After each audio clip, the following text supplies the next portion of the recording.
and gentlemen, you know it's Wednesday at 8:06. You know, when you hear this song, you know what it means. It means that our good friend Carolyn Bordeaux, former congresswoman out of Gwinnett County, and my friend, she's a Democrat, and she comes on every Wednesday to break things down for us, from a Democrat perspective. And obviously tonight we're going to talk about the primaries in Texas. How are you, my dear sister? All right. I'm doing well. Good to be here. So let's start with Crockett Tallarico. What's the reaction from the party? What are you hearing from D.C.? Are there kind of sighs of relief? Or are people happy she's not going to be in Congress anymore? Like, what's going on? Oh, well, I think Democrats loved both of them. I think they made a strategic choice that they thought Tallarico could win. And I think all of a sudden they're feeling very, very hopeful that they might actually have a fighting shot at winning that seat in Texas. Now here's a question. Is Tallarico just another Beto O'Rourke? I have that question also. So I don't want to burst their bubble, but, you know, I do have concerns about that. But he is very charismatic. And I have to say, I actually have former campaign staffers who've gone to go work for him, and they're absolutely in love with him. So we'll see. We'll see. We'll definitely see. But he at least Beto O'Rourke was more moderate. This guy is way to the left of him. Can you see him winning a statewide race in a place like Texas? No matter how disenchanted some Texans may be about what's going on, but can you see that?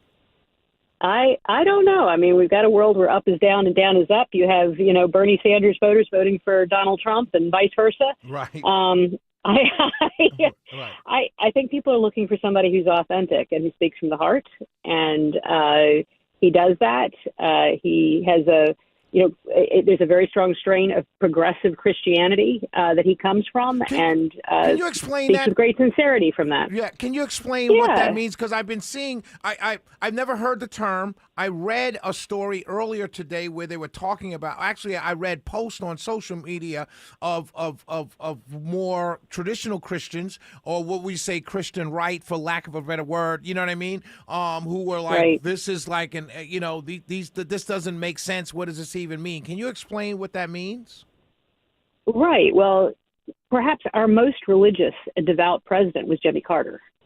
And there is a really strong strain in Christianity, which is all about, caring for the poor, being a servant to the people that, really has a very strong social justice strain to it.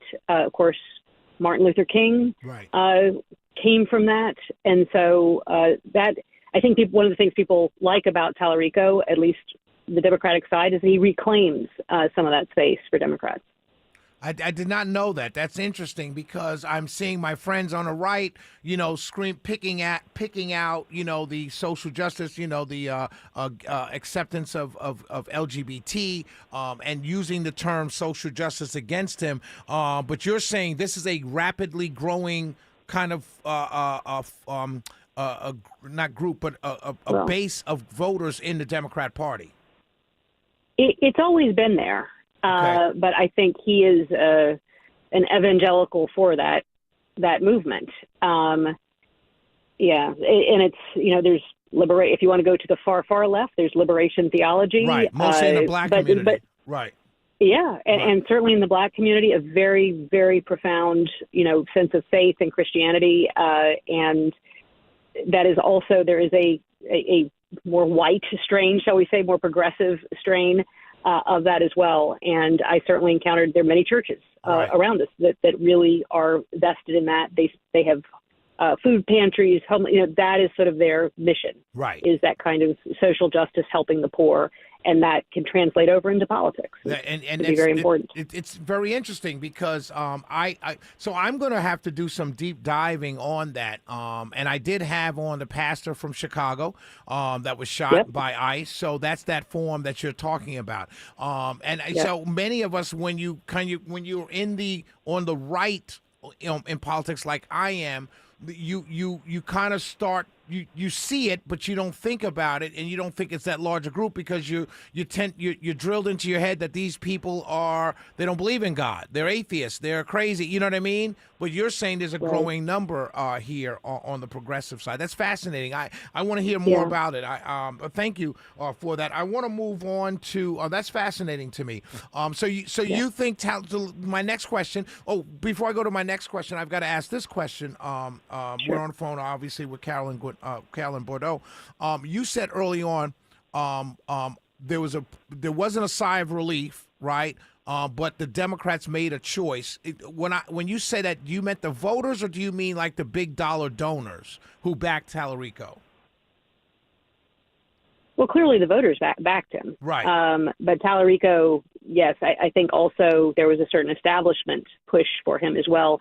What there is in the Democratic Party is there are a set of large progressive donors, and they love Tallarico. They love his message. They find him very authentic. Right. They put a lot of money behind him. They love Jasmine Crockett too. Right. I don't get me wrong, and I did hear a lot of folks, just sad that it went down that way.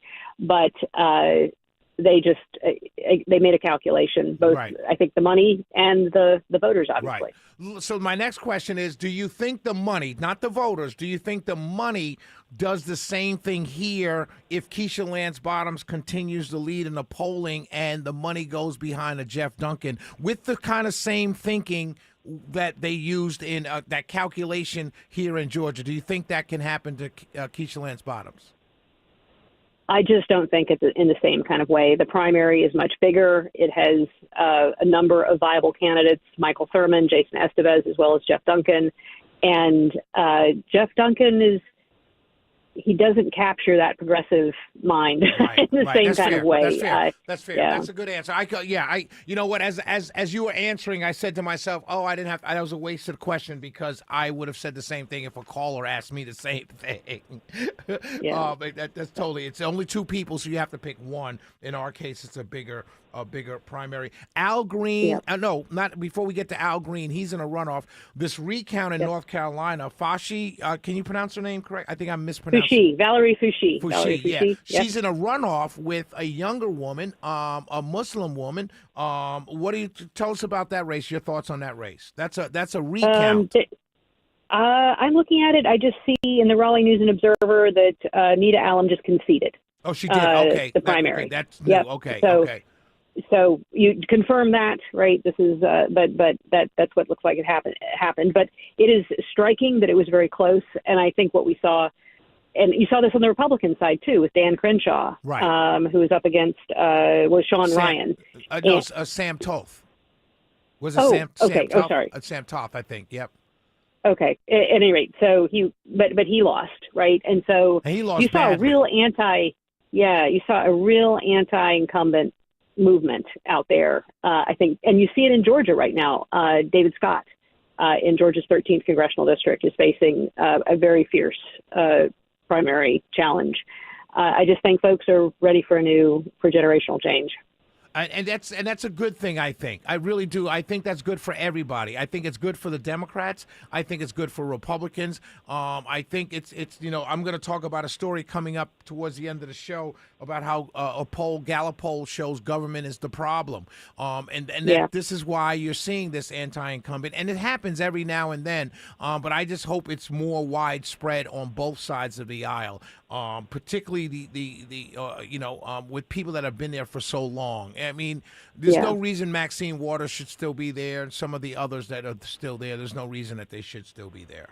Yeah, there are folks on both sides who've been there for a long, long time, and you get to a certain point, and we have a saying in my family that it's time for vine and fig tree, to enjoy your vine and fig tree, and to pass your knowledge to the next generation, and to let go. So I think that's important. My family's saying was a little bit more harsh. It's time to take the keys.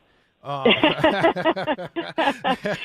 a little bit more straight with our older members of the family. Last question. Monday, the 10th. District special election for Congressional District 14. Prediction from you. How well do you think Sean James is going to do as the as the big Democrat in that runoff with so many Republicans? How well do you think he does? And do you think he has a shot? Yes. I mean, the lone Democrat against that many, of course, just statistically, right? He'll get into the runoff, most likely, right? Right. But because he'll concentrate, all the Democratic voters will fall in behind him. Will he win? It's a very, very Republican area. It's a very red area. So I don't know. But I do think there's change in the air. And I think there may be all sorts of things that happen that we don't expect in the year to come. Absolutely. So we'll see. He's a fascinating candidate to pay attention to. He's a farmer. He's a veteran. Like if he had an R behind his name, he would be a viable candidate. So it's very fascinating. And he hasn't run a progressive campaign at all. So we'll see what happened. That election is on Tuesday. Carolyn Bordeaux, I appreciate your time. Have a wonderful weekend, and I will talk to you soon. Okay, sounds good. Take Good night. care. Bye-bye. Good stuff. Every time Carolyn Bordeaux is on, when we come back, I want to tell you something. I want to dive deeper into that Christian progressivism that she's talking about. We'll be right back. It's the Shelley Winter Show. 404-872-0750. 1-800-WSB Talk.